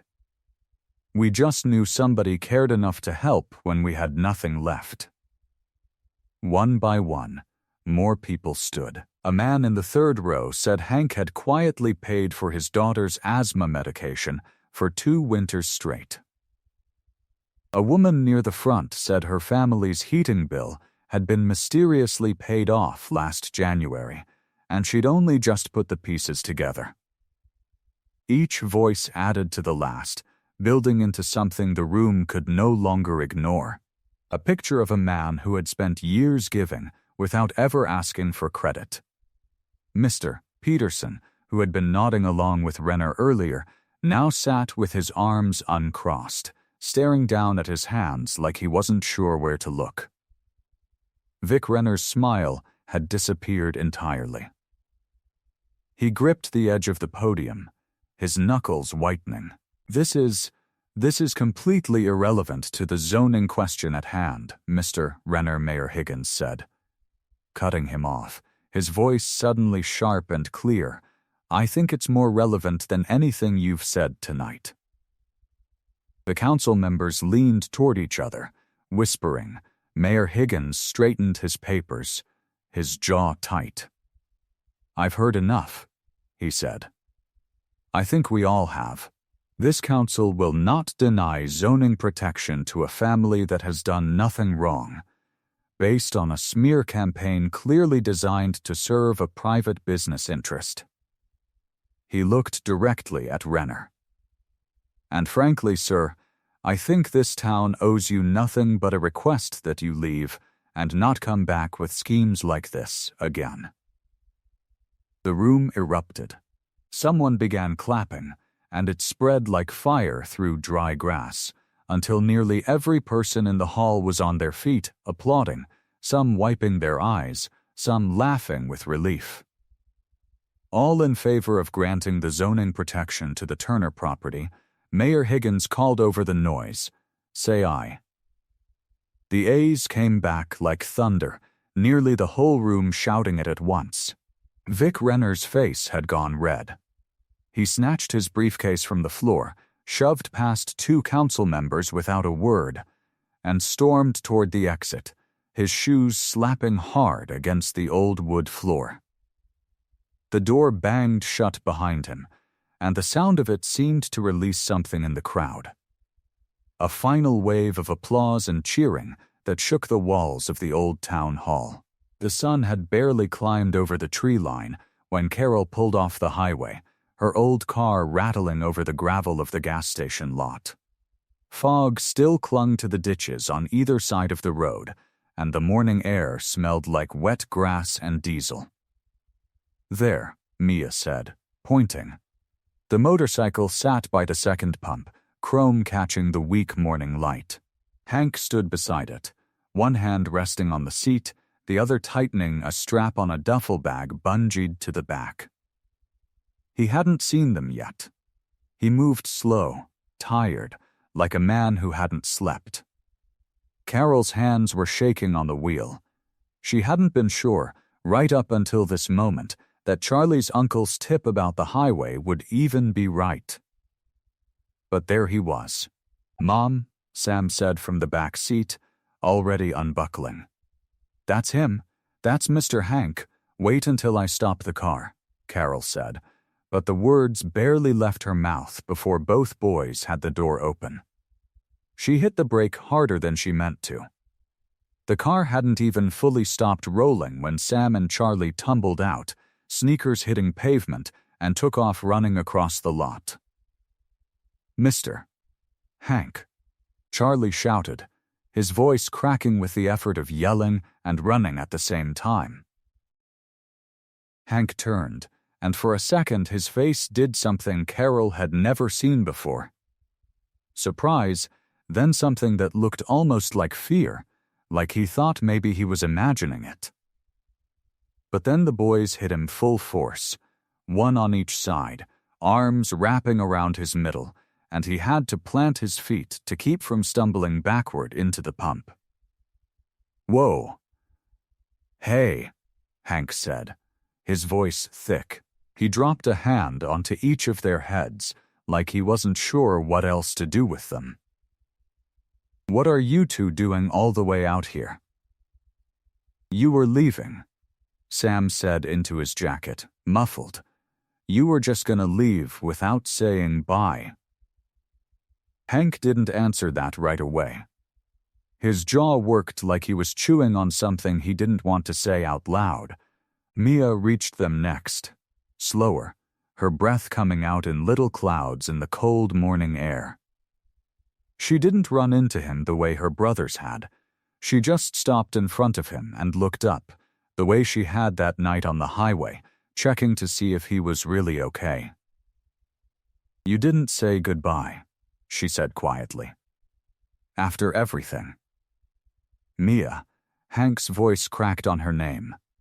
"I thought it'd be easier, for all of you." "It wasn't," she said. "It was worse." He looked down at her, and something in his face broke open, the same kind of crumbling Carol had seen once before, the night he'd gripped her daughter's hand in the rain and told her he wouldn't forget. Carol walked up last. She'd taken her time, letting the kids have their moment, but now there was nothing left to do but stand in front of him herself. The gas station attendant had come out to watch, wiping his hands on a rag, pretending not to stare. "Carol?" Hank started. "I didn't want to make this harder." "Stop," she said, and her voice wavered, but she kept going. "Just stop talking for a second." He stopped. She stepped closer, close enough that she had to tilt her head up to look at him, the same way Mia had. Her eyes were already wet, and she didn't bother wiping them. "I don't care what happened 20 years ago," she said. "I don't care what the papers said, or what Vic Renner dug up, or what any of those people who ran their mouths last night think they know about you." Her voice broke, and she pressed on anyway. "I care about the man who fixed my roof in the middle of the night. The man who taught my sons how to change a tire without ever asking for a thing in return. The man who walked my daughter to school in the dark so she wouldn't be scared. That's the man I know, Hank. That's the only one that matters to me." Hank's eyes were shining now, and he didn't try to hide it. He looked down at the two boys still clinging to his sides, then at Mia, then at Carol. "I thought I'd only bring you trouble," he said, his voice barely above a whisper. "You brought us home," Carol said. "Come back with us." "Please." For a long moment, Hank didn't move. Then, his shoulders dropped, like something heavy had finally let go of him, and he nodded.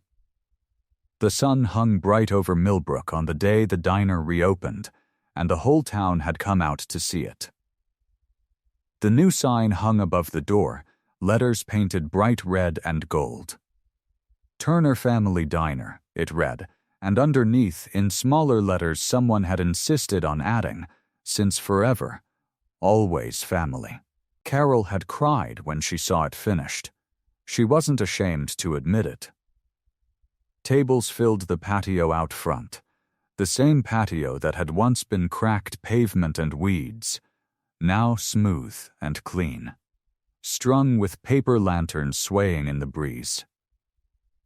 Bikers from 3 counties over had rolled in that morning, engines rumbling down Main Street in a long, thundering line that had once made the whole town lock their doors. Now children ran alongside the motorcycles, waving, and old Mr. Peterson stood at the curb, clapping like he was watching a parade. Because that was what it was now. A parade of the men and women who had saved this town's favorite diner, and one of its favorite people, from disappearing for good. Big men in leather vests sat elbow to elbow with the Millbrook regulars, sharing plates of Carol's meatloaf and slices of pie stacked so high they toppled if you weren't careful. Laughter rolled across the patio in waves. Someone had brought a guitar. Someone else had brought a cooler of lemonade big enough to bathe in. Kids darted between the tables chasing each other, sticky with ice cream, while their parents traded stories about the men they'd once crossed the street to avoid. "Never thought I'd say this, Mr. Peterson admitted to Hank at one point, clapping him on the shoulder, "but you make a mean cup of coffee for a man they say is dangerous." Hank just smiled, quiet as always, and let the moment pass without needing to defend himself. He didn't need to anymore.